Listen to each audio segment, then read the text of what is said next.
Hello guys, ang video ito ay para sa lahat guys. Kunting kaalaman lang guys. Kumbaga basic lang. Pag nandito tayo sa lobby area ng building, papasok kayo sa building, may makita kayong ganyan, no? No smoking. All visitors are requested to log in and leave ID with guard. Yan. Maglalagin kayo dyan, ayan. Maglalagin kayo dyan guys. Tapos mag-iwan ng ID sa guard. Bibigyan naman kayo ng visitors sa pass ng guard. Ang ibang building walang ganyan guys na nakasulat. Sa iba meron. Yan. Pagka hiningan kayo ng ID ng guard, alam nyo na, bibigyan kayo ng visitors.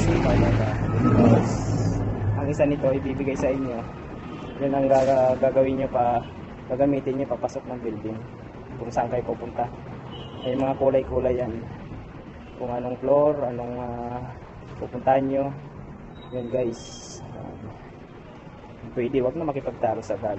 Ang iba kasi nagtatanong pa mag-iwan pa ba ng guard, ng ID guard, mag-iwan pa ba, maglalagok pa ba guard?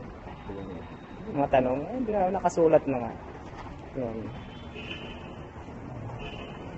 na mag-log in at mag-iwan ng ID sa guard.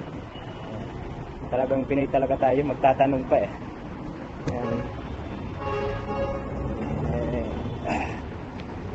Yan lang, sundin na lang kung ano nakasulat o anong policy sa entrance. Ika nga sabi nga na sa guard, no ID, no entry. Hindi naman mawawala yung ID nyo guard. Hindi naman mawawala yung ID nyo guys. Dito lang naman yan sa lobby area. Yan, basta wag nyo lang iwawala din yung visitor pass na inano sa inyo binigay. Kasi yung iba nawawala, pag nawala may nakalasulat naman doon sa likod na pag nawala nyo yung visitor pass may charge. Alam nyo na, nakasulat doon kung magkano ang charge. Yung ID nyo hindi naman mawawala, andito yan sa lobby guard.